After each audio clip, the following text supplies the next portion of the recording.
We teach our folks to strategically approach the scene. Again, what intelligence do we have? Let's use that to our benefit. Do we need other personnel here? Should we get an ambulance to stage out? Is it likely that this incident may result in someone having to use force or something like that? If so, let's get the ambulance on the way and stage maybe a block out till we can totally control the scene. Do we have crisis intervention team personnel available to us? And this is something that's probably a little more problematic for our department. Geographically speaking, we cover about 85% of the landmass in Pennsylvania as far as we're the primary police, and many of those areas are very rural, so some of these services aren't necessarily there for our troopers out in the field as they are in maybe some of the more metropolitan areas within the Commonwealth. And are our officers creating an environment where we're putting the minimal physical and psychological pressure on the person that we're dealing with? Some of the tactical behaviors that we employ, obviously time, distance, are big in any of these incidents that we head out to, and using time and distance gives us the opportunity to possibly effectively communicate with the subject in crisis or conflict and appropriately respond to an immediate threat of harm or other dynamic behavior. And that's something we stress to our folks. Make sure you're employing good, sound officer safety tactics, keeping a good reactionary gap. If you're dealing with someone who has, say, an edged weapon, the teaching that we give our folks now, and it's based on science as far as how quickly someone can cover a distance, and we're telling our folks to keep a distance of approximately 30 to 31 feet, if at all possible, if we're dealing with someone with an edged weapon, because we realize that a normal officer, if they have to respond with deadly force to someone that advances on them with a knife or some type of edged weapon, and the officer's weapon is holstered up, it's normally going to take an officer around 1 3/4 seconds to simply get their gun out of the holster with the current retention holsters that we have, and get around downrange if need be. So respecting that 1.75 seconds, we realize that some of the behavioral science research that out there shows that a normal subject, an average subject, can cover a distance of about 25 feet in 1.67 seconds. So that's why we go with the reactionary gap teaching of 30 to 31 feet with our folks when we're dealing with edged weapons. And you'll see here in a little bit as I play another clip from this same video, this same incident out of Tulsa, that not all instances allow us the time, distance, and opportunity to utilize de-escalation techniques. Our overall goal in crisis communication is obviously to influence a change in subjects' behavior. And some of our teachings behind this are using good, sound, active, and reflective listening skills. Overall, basically, when we're dealing with someone, we want to have the human element. And I think that's really what de-escalation is all about. Are you being real with the subject you're dealing with? When we're dealing with someone who's on a stimulant, sometimes it requires our officers to use divergent thinking.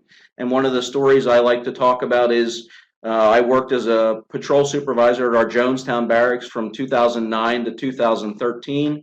And during that stint, we had a big influx of bath salts usage within Lebanon County. If we all go back to when bath salts first came in, it was initially legal to be sold in stores. We had a store in the Palmyra area that was selling bath salts over the counter, and we had subjects that were coming down from northeastern part of Pennsylvania just to purchase bath salts at that store. So within our county itself, I think we were one of the first areas in the Commonwealth to really see an influx of bath salts behavior. And one of the subjects in particular that we dealt with fairly often lived in eastern Lebanon County, and one of our first contacts with him, we arrive at his house. He called because he was seeing people he believed people were in his attic spying on him. And one of the things that our officers did was talk to him. Hey, what are you seeing? Oh, well, I'm seeing this, and we didn't become condescending to him and say, well, hey, we're not seeing that, get out of here, you don't know what you're talking about. hey, Doug, I understand, but what you're telling me you're seeing, I'm not seeing, but what do you think I can do to help you get them out of your house? And in one instance later on with Doug, he wound up being thrown out of his home where he had lived with his wife and two kids. And he originally was staying in one motel. He moved on to another motel that rents rooms by the month.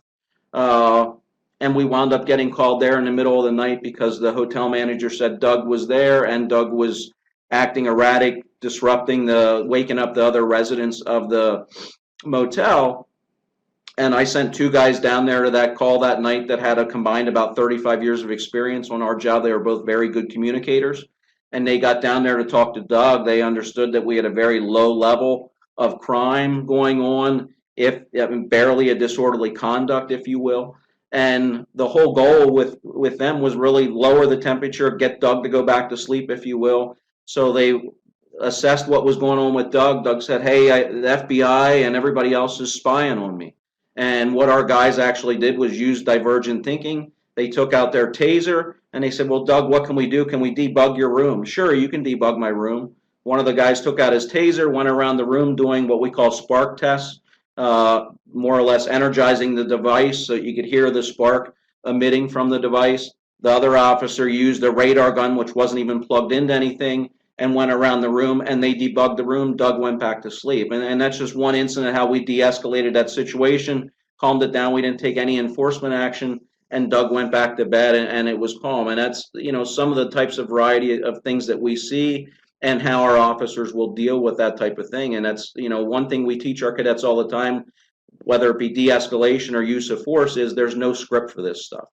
So now I want to fast forward to, and these are all some of the things I talked about. This is really the basic components of crisis communication that we're talking about here. Let's jump ahead because I see my timer's running out to the video again, and we'll show you a brief clip of what happens or how these incidents can change for us. Hey, let's just get in our cars. There's no reason to freak. I mean, he hasn't done anything yet. I'm going to fast forward here a little bit.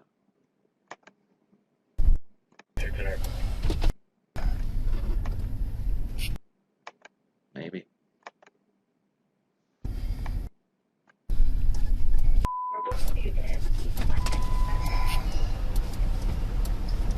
Don't run in the bank.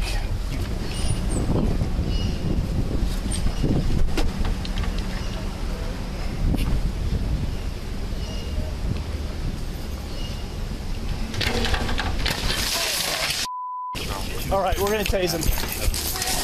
Let's tase him. Just tase him. Tase him. Tase him. Tase him. Tase him. If we could quickly go back to the presentation. Tase him. Tase him.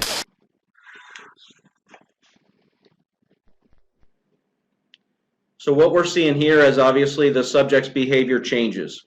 And it changes very quickly. Now the officers have a concern. He's shattered the door of the business, and he's going into a business where we don't know if anyone's in there. This subject could be placing someone in danger inside, so now there's an immediate need to apprehend. And this video I use to talk to our cadets about excited delirium. Some of the signs that this subject is displaying are classic signs of excited delirium. He's obviously amped up. He's displaying some unexpected physical strength.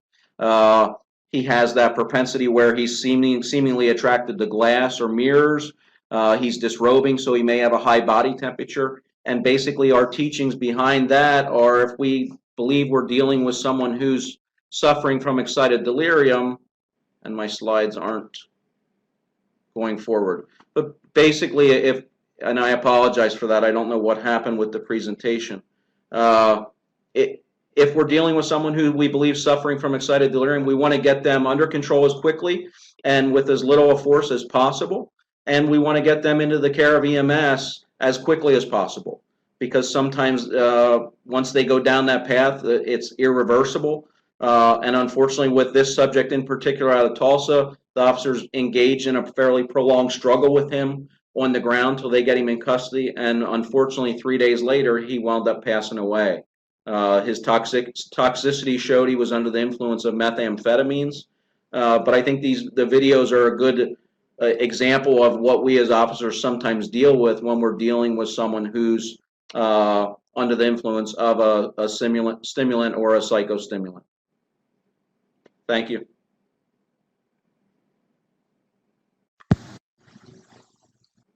Thank you, Sergeant Fetzer. That was really helpful to see some examples of what that behavior looked like and how law enforcement responded.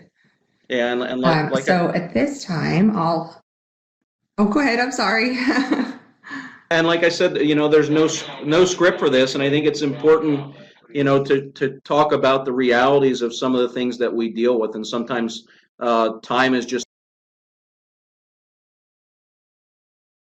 not on our side, you know, and that's unfortunate sometimes when we're dealing with these. Yeah, perfect. Thank you so much. I'm sorry I cut you off. So up next, we have Mark Truman, who is a paramedic and deputy chief at the UPMC Susquehanna Regional EMS. And I'll pull up your slides. And if you want to turn your camera on so we can see you, and then I'll mute myself and turn mine off. Thank you. I just want to confirm you can hear me. Yes, we can hear you. All right, great. And thank you, Sergeant Fetzer, for that excellent presentation. That certainly cues up an EMS perspective, and I feel the presentation here certainly will help to bridge from that police response and kind of bring the medical lens into it. So thank you for queuing up and helping with my presentation here to set the stage.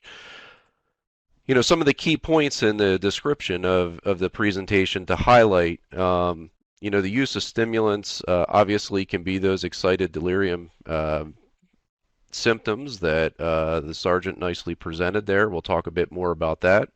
The combined effects, and obviously the combined drugs, the polyabuse circumstances, and obviously the underlying mental health that tends to be a comorbidity in long of these cases.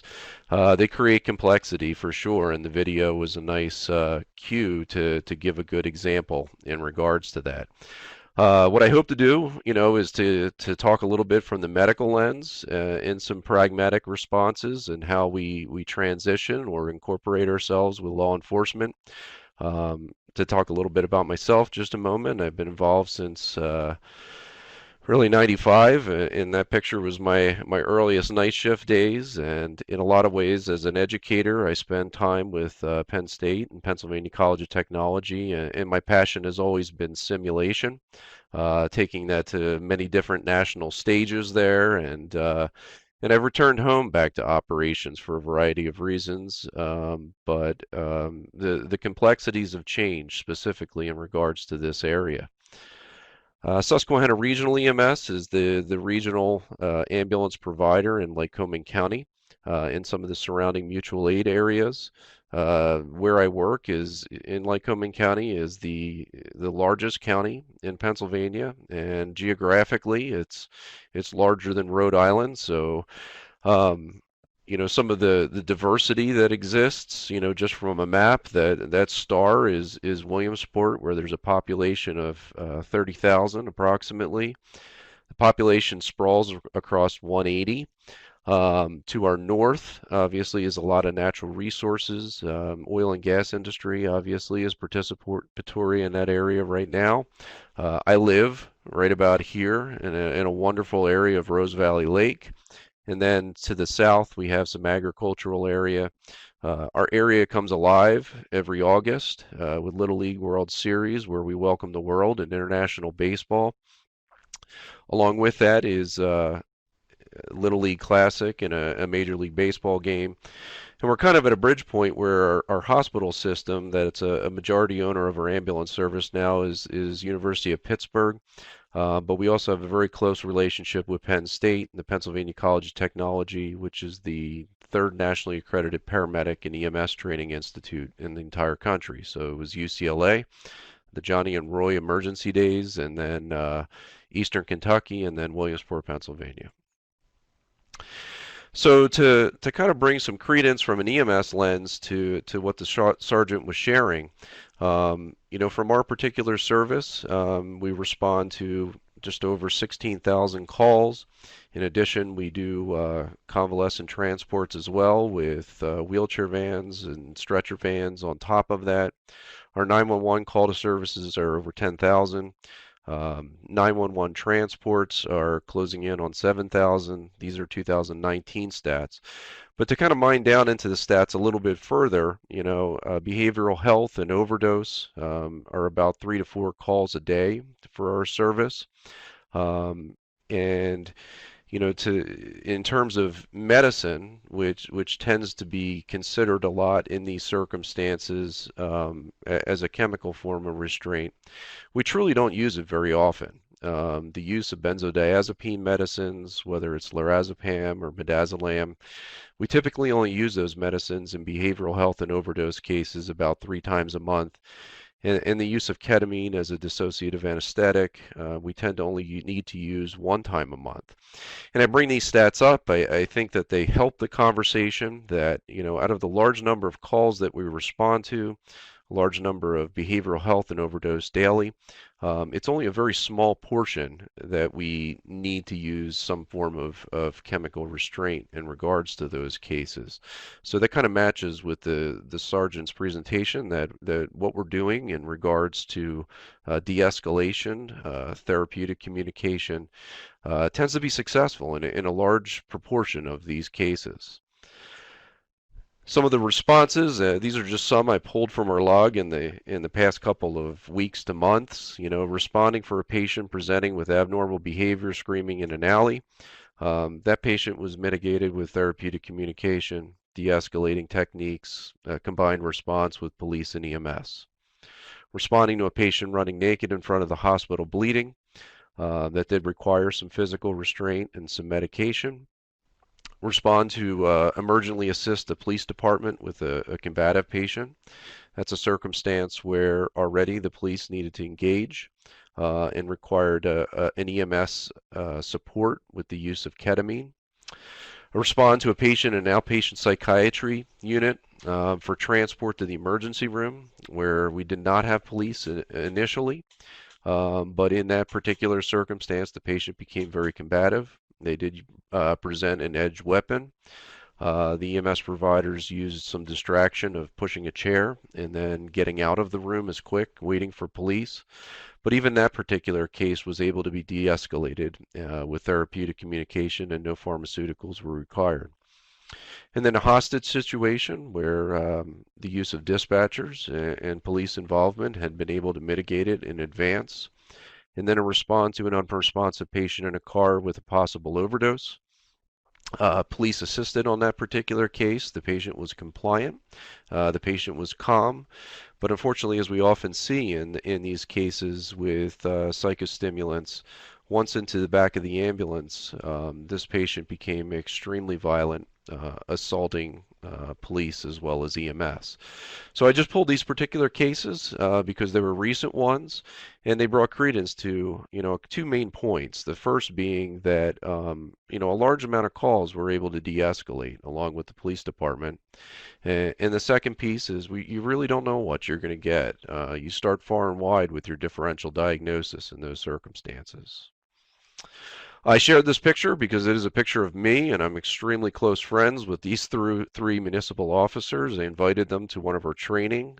Simulation beyond presentation is incredibly important, especially between providers and especially in our area where we have multiple different police agencies that are responding to be able to work together and to kind of put things to practice. This was a circumstance where I acted. None of them knew what I was going to do. They didn't really know why they were there.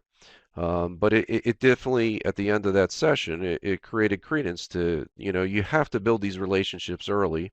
You have to build them between police and emergency medical services that you can work together. And when you don't, sometimes those circumstances of what you don't want to happen start to reveal themselves. And this is a training that we do annually with our groups, and it does include simulation, and it does include the Corporation of Police Departments and EMS. Some of the prior to response things as well, and the sergeant touched on some of those as well. I mean, I think it comes to mental preparedness is something we preach. These circumstances raise us as responders in regards to our sympathetic response that many times is involuntary. We get amped up. That creates a lot of adrenaline in our system from a fight or flight type effect that is involuntary. So we have to slow ourselves down. And consistent with his presentation, we're guardians, not warriors in these cases when we respond out there. And drawing some mnemonics from Seattle as well as the Washington area, is to listen and explain with equity and dignity, unless they obviously present themselves in those cases where there's harms to others or harm to property. We do talk a lot in our presentations about scene management and threat assessment, that there's a hot, warm, and cold zones in the fire and EMS service. We apply that to a lot of different areas like active shooter or fire or rescue situations. Hot is where it could occur. Cold is that staging area where we're out of the way. And then bridging that gap into these warm areas where we work coincidingly with police departments. The sergeant talked about time, distance, shielding, and opportunity. And we do additionally make sure that our folks have some training in holds and releases, as well as some of those consistent de-escalation techniques to draw from. Making sure we have appropriate radio equipment is always important. Emergency activation button to make sure that we can get police as quick as we need. To make sure that comms is always good, and we do have ballistic equipment as well. So during that response, some of the key points, obviously from a verbal standpoint, is voice inflection is incredibly important with being empathetic and using clear voices, presenting limits, respecting personal space to begin with, listening, explaining, demonstrating equity and dignity in what we do. But there are those circumstances, and the rare circumstances, where physical and chemical restraints required. We do engage medical direction early in contact with the hospital in these particular cases. The ambulance litter is the destination we want to get them to. We want to try to transition any handcuffs to soft restraints. And we understand that in those tactics, prone may be necessary for the initial takedown, but our goal is always to quickly move them to the ambulance litter and get them into a better position to prevent the prolonged physical resistance against restraints. Never do we want to hog tie, never do we want to maintain that prone position for a long period of time, because we know in those circumstances is where those catastrophic physiologic effects occur, where the strain on the body can lead to acidotic circumstances, some rhythm disturbances, obviously impairment to their respirations and cardiopulmonary failure. So importance in these cases, obviously surrounding around all of this, is we all want to go home. We want the public to be safe, and we obviously want the patient to be safe as well. That term, excited delirium, the American College of Emergency Physicians in '09 had pushed out the white paper to begin with, in talking about that constellation of symptoms that exist in regards to psychostimulant use and underlying mental health circumstances. They talked quite a bit in that white paper about, what were some of the causes from a tox screen standpoint, whether it's alcohol and stimulant combinations like the Four Loko or the Red Bull editions, sympathomimetics, those things like cocaine, methamphetamines, and other dissociative things like the bath salts, the K2, the spice, the PCPs, or a combination in all of the above. But these occurring concurrent to mental health disease really create these circumstances we're facing on the streets. Along with our trainings of all paramedics, included from a state ALS protocol standpoint, is to make sure that we put people on a better scale than just their Glasgow Coma scale and their mentation scale. We use an agitation scale, and certainly when folks are in that combative state which requires law enforcement assistance, or where routine EMS care is literally impossible, those are circumstances where we move to a preparation for physical and, more important, chemical restraint. After administration of any chemical restraint, using ketamine as a dissociative anesthetic, or a benzodiazepine, in those circumstances, the flip side of it is we also want to make sure we're accurately measuring their level of sedation and arousal in those circumstances immediately after. But our goal, without a doubt, if that Tulsa situation happens, we want to get that gentleman as quick as possible to an ambulance litter. We want to make sure that we provide some chemical restraint to him to stop his physical activity that's propensity to his circumstance, in an attempt to make him a patient, and to make sure that he stops restraining and gets to continuous monitoring from pulse oximetry to his end-tidal CO2 to vital signs, heart rhythm, etc. I'm in my last minute, but I definitely know each one of these cases need to be reviewed, and we review every one with a medical director. The first thing we look for is the presence of a medical indication, and that includes excited delirium, that includes psychostimulants, that includes mental health. Our medications are not used to facilitate arrest or assist taking individuals in custody. These are patients that are patients, and we refer to them as patients. The appropriateness of the medic to use physical and chemical restraint, the accuracy and the weight-based dosing, and of course the maintenance of assessment, especially immediately after any type of physical or chemical restraint is deployed. The patients need to be dispositioned to a medical facility. In those cases, when we engage, we use the medicines. They are patients, so therefore they need vetted at a medical facility by an ED provider. We report any injuries that are sustained, and again, the medical director is involved, and this really drives our opportunity for improvement and refresher education. Just recently, National Association of EMS Physicians pushed out a position statement based on some recent occurrences and question in regards to chemical restraint, specifically in the Colorado area, also out in California. It's a good read in regards to the need to use EMS in combination with police. This was published the 17th of October.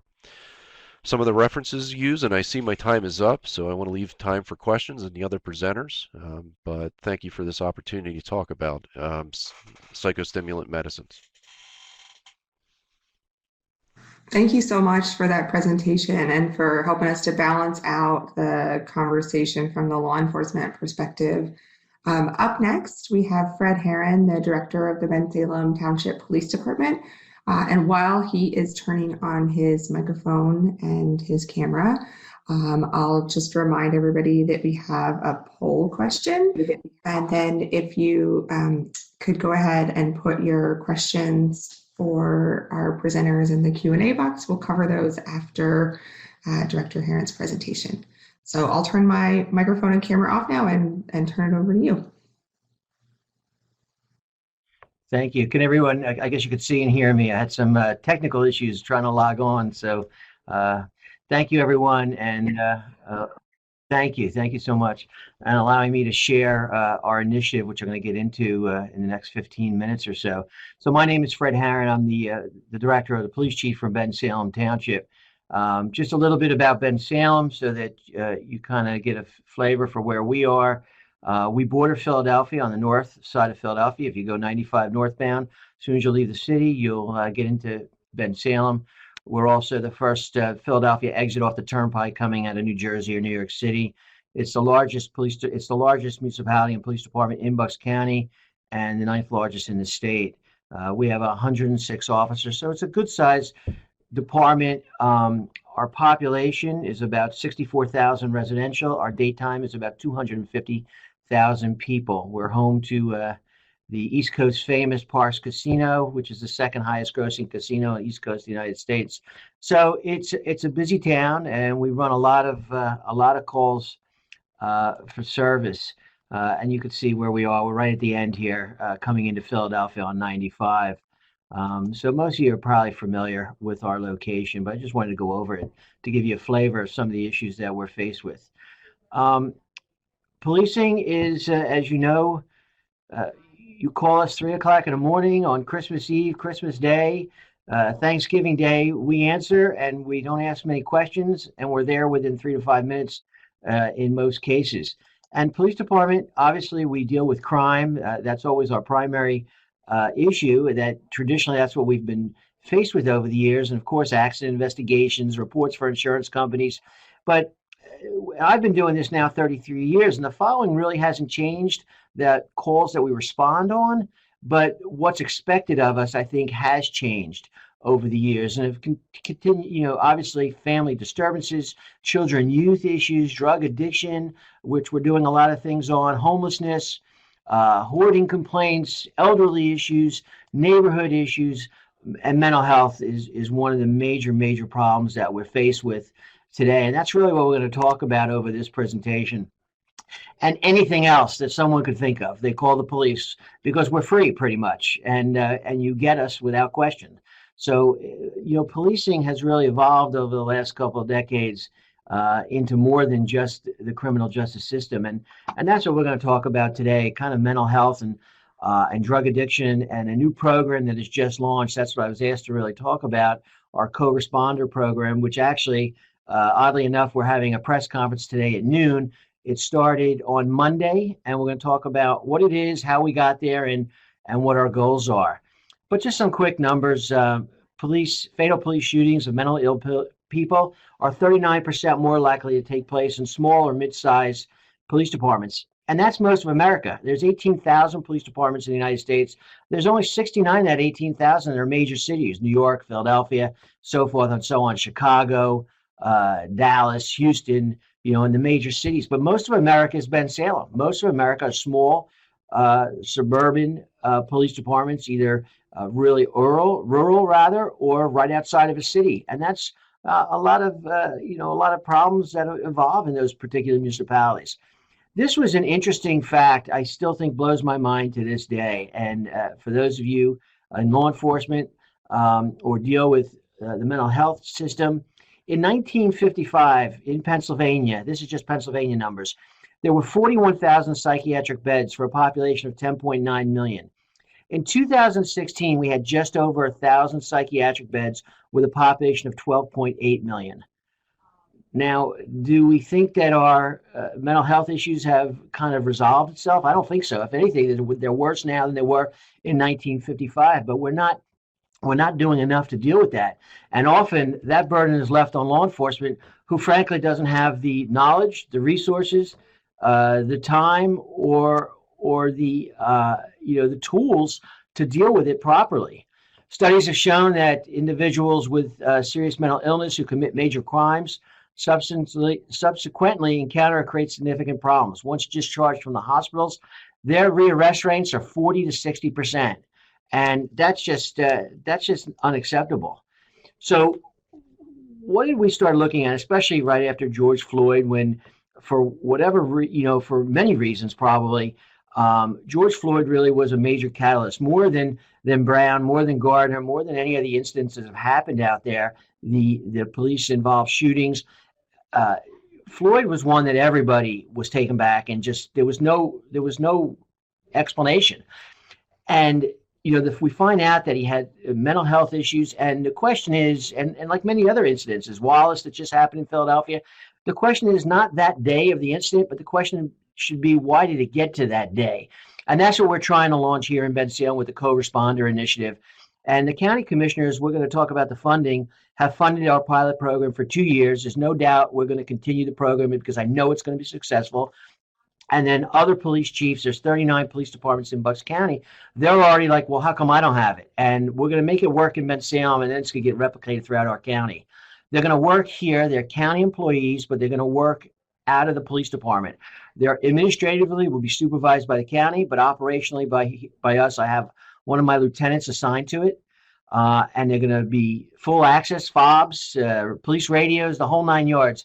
They're going to get cars, and they're going to work in civilian clothes, and they're going to respond to calls with police, either simultaneously or minutes behind. And that's why they're working out of the police station. Obviously, we'll talk about scene security in a few minutes, but These are the type of calls they're going to be dealing with. Kind of what I talked about 2 minutes ago about the 911 calls that are just outside our capabilities at this point. Mental health, homelessness, housing, children and youth, Department of Aging, our network of victims assistance, drugs and alcohol, anything you can imagine that's in the human services field, these folks are going to help us. And the goal is to make sure that the folks that are calling us over and over and over again, and we have really no answers for, or we don't have the opportunity to get them the help they need, these co-responders are going to be able to do the follow-up day after day to ensure that those folks are getting the help they need, whether it's mental health, drugs or alcohol, homelessness, whatever it could be, that they're going to make sure. And the goal is that, one, they stop calling 911 so that police don't have to go out and handle those calls, and we can go back to what law enforcement should traditionally be doing. And these folks are also going to get the help that they need, and that they're not going to be both a drain on the system and also financially, because we're spending a lot of money answering and putting Band-Aids on a bleeding artery. And we're hoping these folks, the co-responders, will be able to go in there and surgically fix the problem. So how did we get this together? What did we do? The first was a concept. We got a group of key folks together to just talk about it. What did they think? They think this is going to work. Everybody bought into it immediately. And we started to put together a working group. How are we going to do an interview process? How are we going to add? How are we going to advertise? How are we going to interview? Where are we going to get the money? So we immediately got our county commissioners on board, and the three commissioners were all on board and said, yeah, this is something that's much needed. I understand the concept of seed money. We do it all the time with all kinds of other projects. So they gave us 2 years of seed money to fund the project. We created our SOP, our job description, job posting. We had over 100 applications. It got narrowed down to 18. They were interviewed, and then it got narrowed down to 8. And then I sat in on the interviews for those 8 because we thought it was very important. They have to be police friendly. They have to be able to work in a police environment and work in the police station. And now they're going through their training program. So we're in the midst of doing that now. This is just what our job posting looked like, just to throw it up there. And I don't know if feel free to take these slides. If the group is going to share them, you can have the slides, no problem with that. The idea is to respond in real-time law enforcement response, not an hour later, not days later.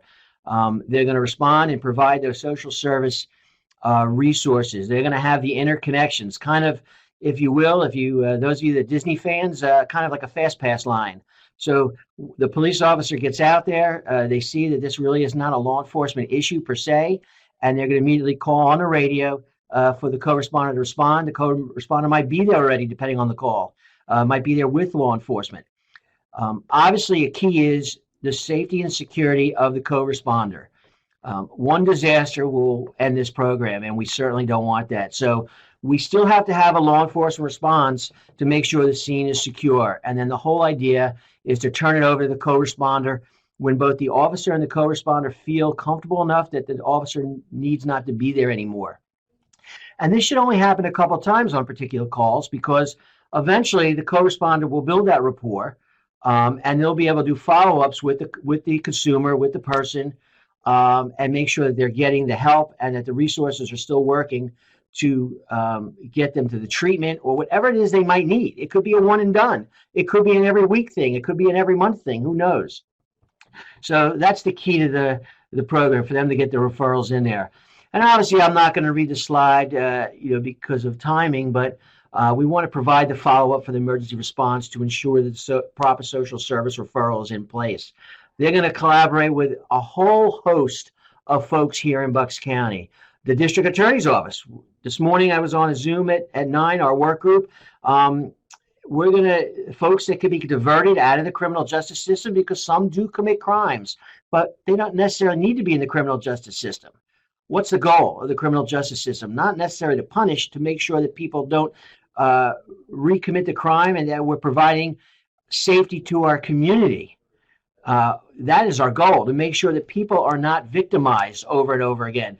So if we can stop a crime and we can guarantee that that person will never commit a crime again, that's a good day's work. And I think this program can do that. I'm not saying this is in lieu of total jail. Some people need to go to jail. Believe me, I've been doing this for 33 years. I understand that. But also some people need to be diverted as well. And the cost savings is amazing when you divert people out of the criminal justice system.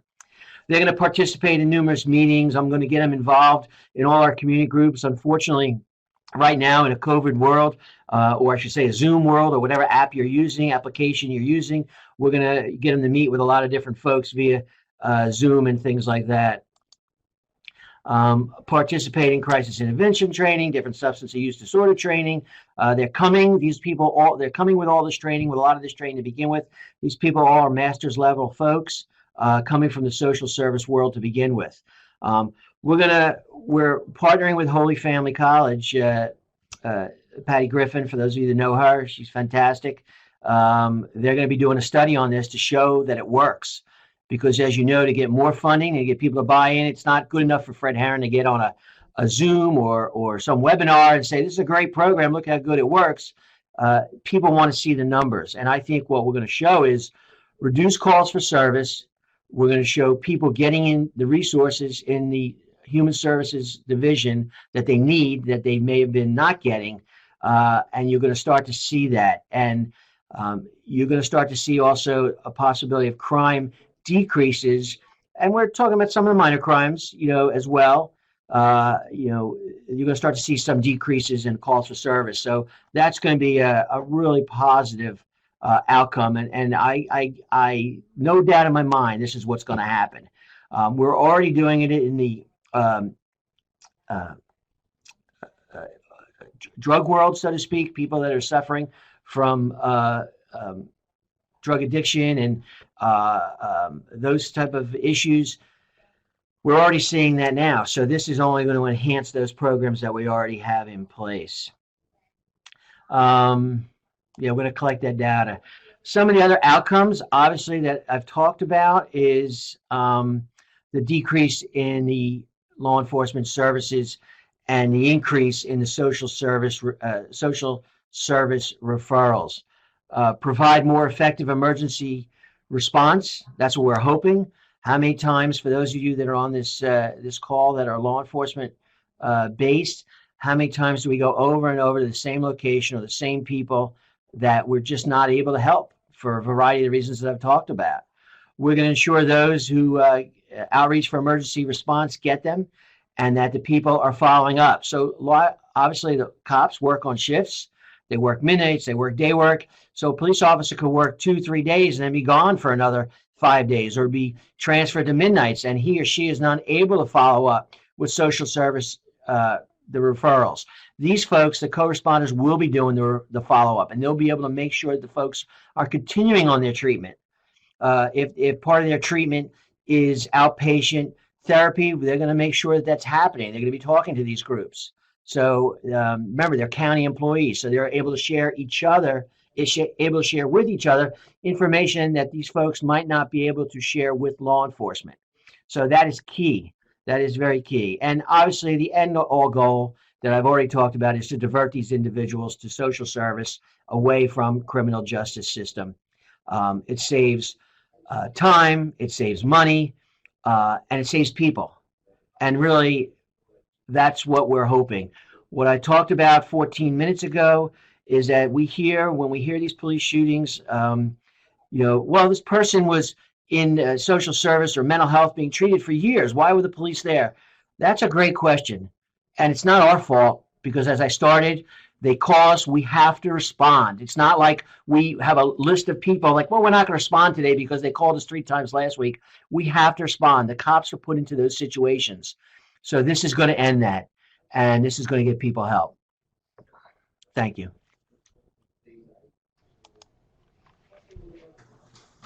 Thank you so much, Director Herron. When I first heard about your program a few weeks ago, I knew that I wanted to tell everybody about it. So I'm glad that you were able to share with us during this conference. I know co-responder programs, in particular aimed at mental health and substance use, have become a hot topic lately, and I appreciate you sharing some of the details of how you're getting your project started with us.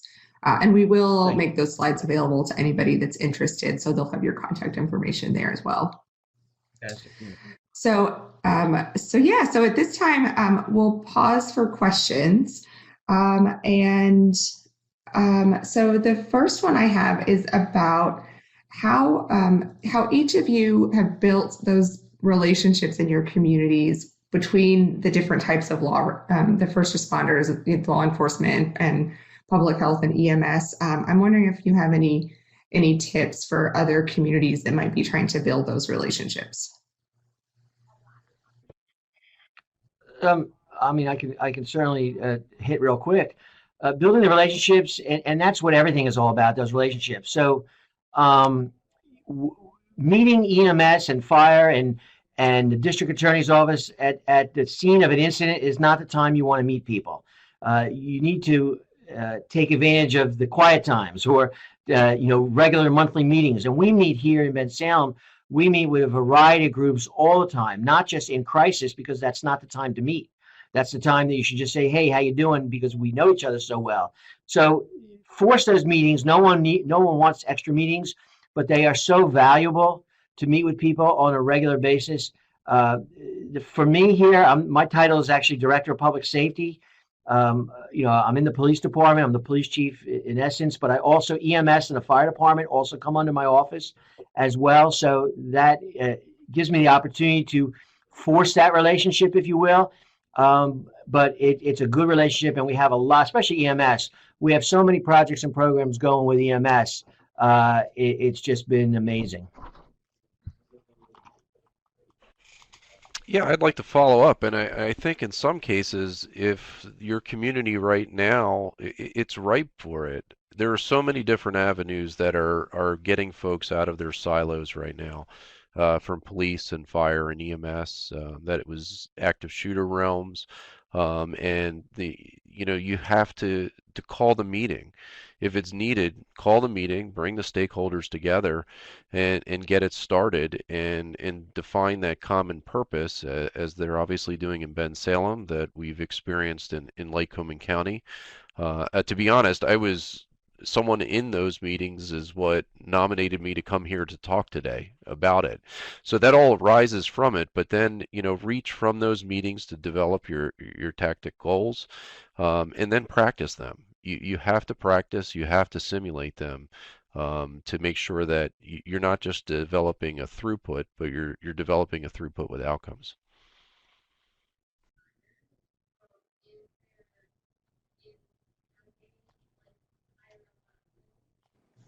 Thanks so much. Sergeant Fetzer, did you want? I really don't have anything to add. I think it comes down to the premise that we all work together as a team, and obviously, even from a sports analogy, if you're going to work together as a team, you got to practice together. So I agree wholly with. I love what the Chiefs doing down there in Bensalem. I'd love to see something eventually be implemented countywide down there, and hopefully that can get some steam and go statewide. It would certainly help us out as one of the larger police agencies in the Commonwealth. And I love what Mark's doing with the simulation. A lot of our training here is moving towards scenario based, and we're trying to focus on the decisions that our officers make. So it all comes down to training and working together as a team. Yeah, I think you're right. I think the state is ready for something like this. There's a lot of conversations about building those relationships between all different kinds of first responders and other types of community members to address problems at the community level. And according to one of our polls, only about 20% of folks were aware of a co-responder type program in their community. So I think a lot of folks are investigating that or have the potential to build those and other types of partnerships in their communities. The last question I have is just in terms of logistics and frequency. I'm wondering, how often do you respond to calls where someone who has used stimulants is aggressive or dangerous? And I'm wondering how this might have changed over time and if you've seen an increase as we've seen other indicators of stimulant use.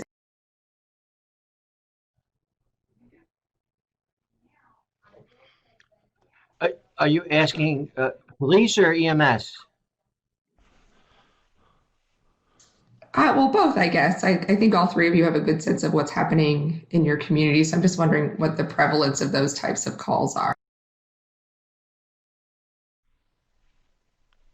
Yeah, I mean, from an EMS Go ahead.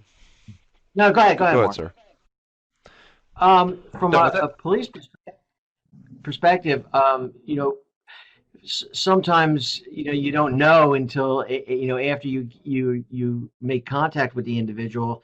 It's hard to say how many of those are actually using uh, stimulant narcotics. I actually don't have the number, but I can tell you just over the last 2 years, it seems like we're encountering them more. I know our overdoses right now continue to rise.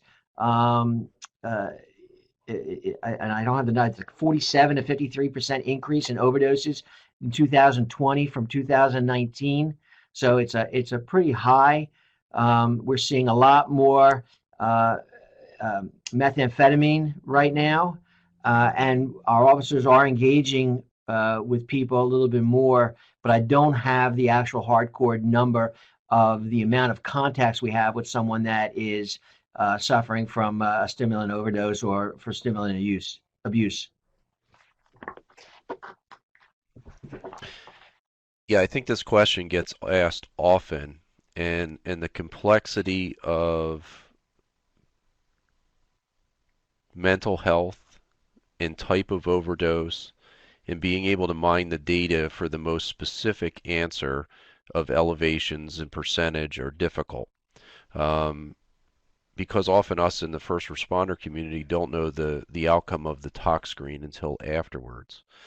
From a treatment perspective, we certainly are seeing exponential increases in the use of our medications in order to mitigate these circumstances.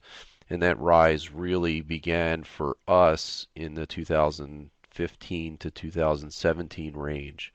And a lot of the tox screen in those cases are the ones I mentioned in regards to alcohol and stimulant combinations like the Four Loko cases, to the methamphetamines, cocaine, to the laced cases of K2 and spiced and dissociative things like PCP. The resurgence is out there, and that really has drawn us back together to collectively look at how to best mitigate those cases with law enforcement.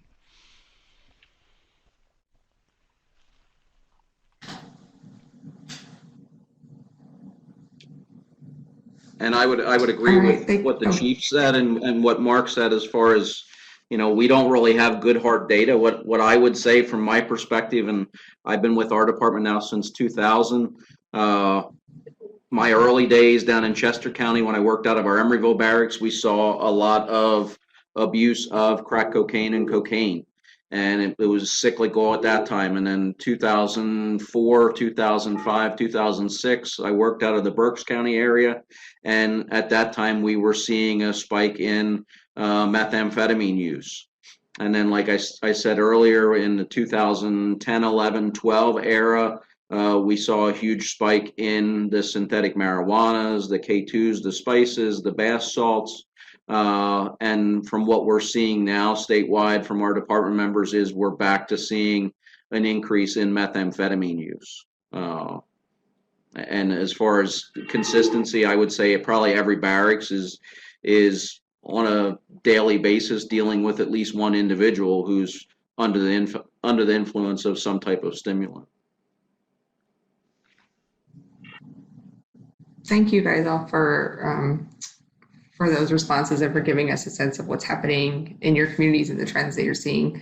At this time, we're a couple of minutes over, so I apologize to everybody, and I'll send you off to the plenary. Make sure you answered the poll question, and thank you all again for sharing the information from your areas of expertise, and thanks to all the participants for joining us. Thank you. Thank you.